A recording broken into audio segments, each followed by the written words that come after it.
sight of bright colored flowers in numerous shades of yellow, pink, white, red, and many more is not uncommon when we visit a party or a wedding. But how many of us know of this decorative flower commonly known as the African daisy, which is botanically known as Gerbera jamsoni?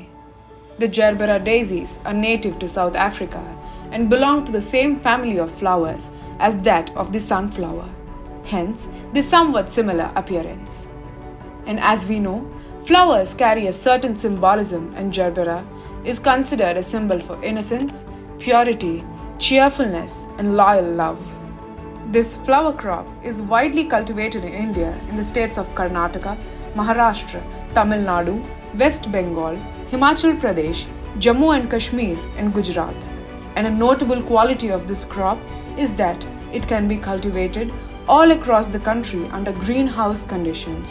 To know more about the growth and cultivation of this crop, we have Mr. Malla Reddy, who has been cultivating this crop since the past 5 years. నా పేరు మల్లా రెడ్డి, నాది చన్వల్లి గ్రామం చెవెళ్ళ మండల్ రంగారెడ్డి జిల్లా. నేను గత 6 సంవత్సరాలుగా polyhouse సాగు చేస్తున్నాను ఇక్కడ.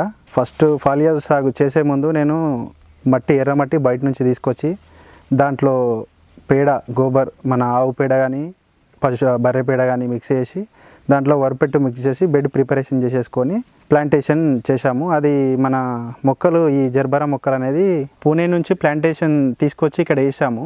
దీన్ని మొత్తం ఇరిగేషన్ తోటే వేస్తాం. పైన ఫాగర్స్ లేదా స్ప్రింక్లర్స్, కింద ఇరిగేషన్, దాంతోపాటు ఫర్టిలైజర్ 13045 CN 6924 అనేది దీనికి యూజ్ చేస్తాం.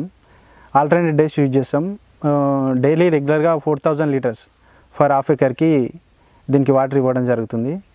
అదేవిధంగా 3 డేస్కి ఒకసారి కటింగ్ చేసాం. ఫ్లవర్ అనేది మార్నింగ్ అవర్స్లో కటింగ్ చేసాము.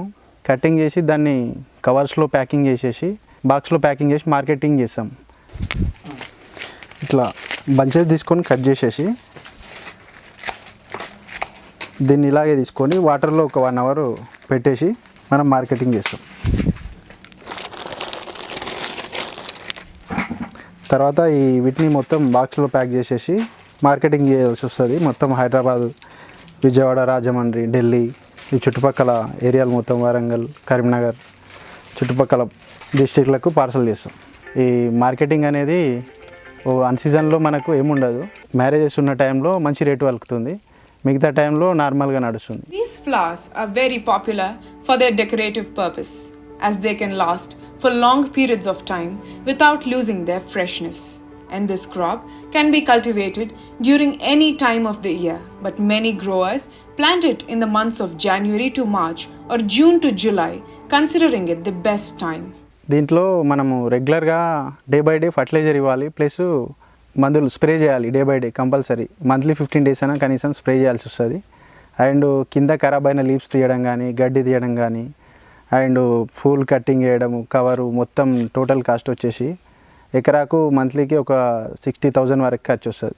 60 నుండి 70,000 వరకు ఖర్చు వస్తుంది లేబర్తో కలుపుకొని. మనకి ప్రజెంట్ ఇప్పుడున్న మార్కెట్కి మాత్రము యావరేజ్గా ఉంది. మరీ అంత స్పీడ్ లేదు, మరీ అంత లో లేదు. యాక్చువల్గా ఇప్పుడు సమ్మర్ సీజన్ కాబట్టి, మ్యారేజ్ సీజన్, 100-120 రూపీస్ ఉండేది ఇప్పుడు 70-80 రూపీసే వలుగుతుంది మార్కెట్లో. ఫ్యూచర్లో ఎవరు పెట్టాలనుకున్నా కానీ బాగానే ఉంటుంది, కానీ ఓన్ ఫార్మింగ్ చేసుకోవాలి. బయట కమర్షియల్గా ఒక 2-3 ఎకరాలు వేసుకొని వదిలేసుకొని చేసుకునే వాళ్ళకి ఇది బెటర్ కాదు. ఓ చిన్న రైతులు చేసుకుంటే చాలా బాగుంటుంది. అదేవిధంగా ఇప్పుడు పాలీహౌస్ కాస్ట్ కింద ఎక్కువ అవుతుంది. ఫస్ట్ అనేది సబ్సిడీలు వస్తుండే కాబట్టి బాగుంటుండే. సబ్సిడీ తీసేసారు కాబట్టి ఓన్లీ మనం డైరెక్ట్ వేసుకుంటున్నాం కాబట్టి అమౌంట్ ఎక్కువ అవుతుంది.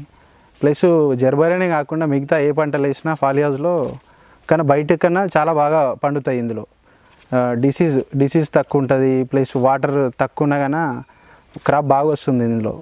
ప్లస్ బయట కన్నా టెంపరేచర్ బాగుంటుంది ఇందులో. బయట హీట్ ఎక్కువ ఉంటుంది, ఇందులో కంట్రోలింగ్ చేసుకుంటుంది. కాబట్టి పాలీహౌస్లో కూరగాయలైనా సరే, వేరే ఫ్లవర్స్ అయినా సరే, ఏది పెట్టినా సరే చాలా బాగుంటుంది.